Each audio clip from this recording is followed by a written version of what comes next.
Halo teman-teman, selamat datang di Sudut Koma, gue Novi Kurniawan dan hari ini gue akan bikin video dalam segmen wrap up lagi yang mana akan jadi video wrap up pertama di tahun 2026 ini gitu.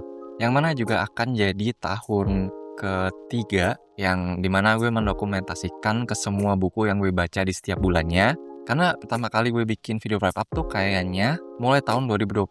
So ya, tahun ketiga. Dan gue seneng banget sih, dulu memutuskan untuk memulai gitu ya, bikin video dalam format satu ini. Karena di format video wrap up tuh gue bisa florin ke semua buku yang udah gue baca di setiap bulannya, tanpa peduli reviewnya harus lengkap, reviewnya harus, terfokus ke satu buku, kemudian jadi lebih bebas aja gitu untuk ngobrolin buku-buku yang udah gue baca. Karena khusus untuk video pembahasan tersendiri suatu buku tuh ada proses kurasinya kan. Walaupun proses kurasinya juga nggak yang gimana-gimana, cukup satu buku yang gue suka, ada sesuatu yang menarik di sana, gue nggak harus bener-bener suka 100% gitu ya, nggak harus 5 dari 5 bintang, nggak harus 10 dari 10, tapi at least ada sesuatu yang gue suka di sana dan gue pengen lebih banyak orang tahu tentang buku satu itu.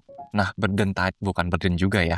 Well, proses kurasi tadi at least terangkat gitu untuk buku-buku yang gue bahas di video wrap up satu ini. So ya, gue seneng banget bisa masuk ke tahun ketiga. Mudah-mudahan ini kalau sudut koma juga akan lama ya.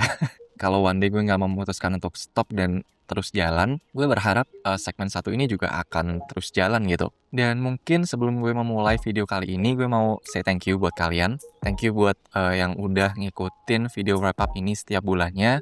Thank you banget yang udah ngikutin sudut koma dari mulai gue bikinnya dulu satu project iseng-iseng ini ternyata ada juga yang nonton. Ya, thank you banget buat supportnya. Thank you banget buat teman-teman yang udah mau ngobrol secara online dengan gue, baik itu di kolom komentar ataupun via DM gitu. Itu menyenangkan sekali sih, karena gue juga nggak punya banyak teman pembaca sebenarnya di offline. Gue nggak tumbuh di lingkungan yang pada suka baca sebenarnya. So, ya, thank you banget. Dan anyway, kita langsung mulai aja video wrap up-nya. Video wrap up bulan Januari 2026. Di bulan kemarin tuh gue baca 3 buku, which is dikit juga ya. Sebenarnya gue memulai banyak buku di bulan Januari kemarin, tapi nggak semuanya selesai karena ternyata jadwal gue masih padat, baik dari sisi kerjaan maupun sisi pribadi. Kemudian gue juga punya beberapa project yang harus gue selesaikan. Salah satunya adalah project yang masih akan bersinggungan dengan sudut koma ini. Gue nggak berani bilang dia project besar ya, tapi at least gede buat gue. Belum bisa gue spill, kalian akan tahu nanti. Intinya kehidupan masih hektik, sehingga ya gue nggak sempet untuk menyelesaikan banyak buku gitu untuk bulan Januari kemarin. Padahal sekali lagi gue memulai banyak buku di bulan lalu. Salah satunya yang udah gue mulai tapi belum selesai tuh ada bukunya Dan Brown yang baru, Secrets of Secret. Kemudian ada Hantu Ginza, ada Alice in Wonderland. Tapi ya belum selesai, jadi nggak akan gue mention di video wrap up bulan ini, mungkin bulan depan ya. So ya, untuk buku pertama yang gue selesaikan di bulan Januari 2026 kemarin adalah The Little Prince, yang mana pastinya udah banyak orang yang tahu ya tentang buku satu ini. Gue tuh sebenarnya nggak punya bukunya. Dulu sempat beli, tapi gue beliin buat adik gue yang masih kecil. Dia udah selesai baca dan karena gue penasaran juga sama bukunya, jadi gue pinjem buku yang gue kasih ke dia tadi. Dan bukunya bagus banget. Gue tahu ya buku satu ini emang well praised gitu ya. Udah banyak orang yang ngomong hal-hal baik tentang buku satu ini. Dan dengan ekspektasi gue yang udah tinggi tadi, nama bukunya udah terkenal banget, ternyata ekspektasi gue masih berhasil dilampaui gitu. Ini mungkin akan langsung masuk list ke buku-buku yang lebih ekspektasi sih untuk tahun 2026 ini. Isinya sebuah buku cerita anak yang sebenarnya nggak ditulis untuk anak-anak juga sih.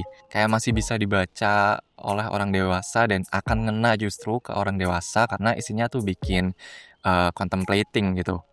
Bikin kita mikir, merenung. Damn, bagus banget bukunya. Dan bukunya tuh tipis, jadi karena bukunya tipis tadi dan udah banyak yang tahu tentang judul buku satu ini, mungkin nggak akan gue jelasin lebih panjang lagi. Kalian bisa baca sendiri bukunya untuk dapetin ke semua pembelajaran yang ada di dalamnya. buku bagus seriusan. Gue nggak akan merampok kalian terhadap, experience membaca The Little Prince satu ini. Mungkin gue akan beli bukunya lagi sih untuk koleksi gue pribadi dan, gue pengen ngoleksi buku satu ini di berbagai bahasa somehow. Karena dia tuh, salah satu buku yang banyak diterjemahin ke banyak bahasa, mungkin untuk incaran, terdekat gue ya. Tentunya yang bahasa Indonesia, kemudian bahasa Inggris, bahasa Perancis karena originalnya dari sana kan ya. Sama ada yang bahasa Jawa, setahu gue ya. So, ya, mungkin gue akan koleksi buku satu ini di berbagai versi bahasanya. Dan ya itu untuk buku pertama, kita lanjut ke buku selanjutnya. Next gue baca Alang Jawa, Bandit Pasar Setan, karya dari Mas Fajar Nugros dan Mas Apri Kusbiantoro. Ini udah gue bikin video pembahasan khususnya, jadi selengkapnya juga di sana aja. Yang jelas dia tuh kayak komik historical fiction gitu ya, tapi banyak bumbu dongengnya. Core-nya tuh cerita dongeng yang akan menceritakan tentang kisah pemutusan batas wilayah antara Mataram Timur dan Mataram Barat, yang sekarang tuh kayak Jogja Solo gitu. Gue suka banget sama komik satu ini, baik dari segi ceritanya maupun dari segi artnya. Dan ini tuh masuk ke salah satu target baca gue di tahun ini. Gue kan kemarin bikin videonya ya, dan di sana gue bilang kalau gue punya 12 target baca untuk tahun ini, jadi kayak satu setiap bulannya. Dan untuk bulan pertama di tahun 2026 ini, gue baca Alang Jawa, Bandit Pasar Setan. Again, selengkapnya kalian bisa tonton video pembahasan khusus yang udah gue bikin.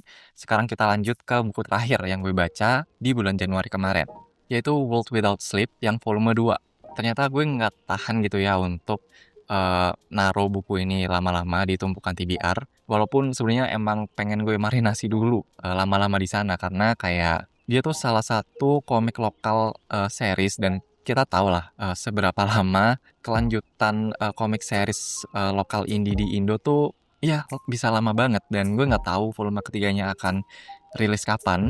Kata Mas Ferdian sih secepatnya dan, walaupun gue pengen banget itu ya untuk baca kelanjutan dari komik satu ini, tapi juga di sisi lain gue nggak pengen ngeres mereka gitu. Ini komik bagus, tapi kalau bikinnya cepet-cepet gitu, mungkin kualitasnya akan turun juga. So, ya, tapi sekali lagi gue nggak bisa nahan untuk naruh buku satu ini di tumpukan TBR, gue langsung ujung-ujungnya pengen baca volume keduanya. Oh ya, buat teman-teman yang nggak tahu, komik satu ini tuh bergenre zombie-esque.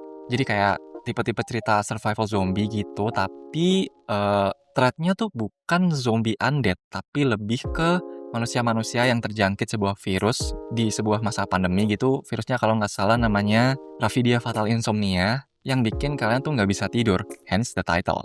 Dan kalau kalian udah sempat tahu tentang komiknya di video wrap up, aduh gue lupa lagi wrap up kapan, tapi gue udah pernah mention yang volume pertama. Dan kalau kalian notice, orang-orang di covernya tuh beda.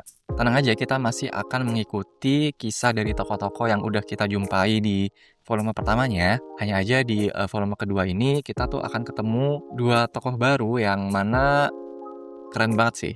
Setup-nya itu loh yang udah mah konsep ceritanya oke, kemudian eksekusi gambarnya juga oke. Kemudian konsep cerita yang menarik tadi akan digeser ke sebuah penjara gitu. Yang ini tuh kayak serial killer dan gimana jadinya kalau dunia yang terjangkit virus seperti ini tuh kalau kita narik kaca pembesar ke penjara ini, kejadiannya tuh kayak apa dan it's not disappointing. Bagus banget dan ya gue pengen banget lagi lanjut volume ketiganya. Iya, moga-moga secepatnya lah, bener-bener secepatnya kayak yang Mas Ferdian bilang. So ya, itu tadi untuk ketiga buku yang gue selesaikan di bulan Januari kemarin. Sekali lagi, baru selesai 3 walaupun gue banyak memulai buku baru di bulan lalu.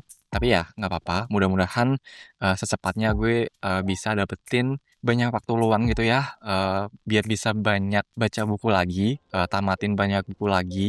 Dan gue juga mau minta doanya buat satu project yang udah gue mention tadi yang masih ada hubungannya sama sudut koma. Mudah-mudahan bisa lancar dan bisa cepet gue reveal ke kalian apa projectnya. Dan ya, mungkin itu aja sih untuk video wrap up bulan Januari 2026 kali ini. Gimana dengan kalian? Di tahun baru kali ini, tahun 2026 ini, kalian memulai tahun dengan baca dan tamatin buku apa aja? Dan mana di antara buku-buku tadi yang paling oke menurut kalian? Bisa tulis di kolom komentar bawah, seperti biasa. Terima kasih udah dengerin. Gue Nobi Kurniawan dan sampai jumpa di halaman selanjutnya. Thank you.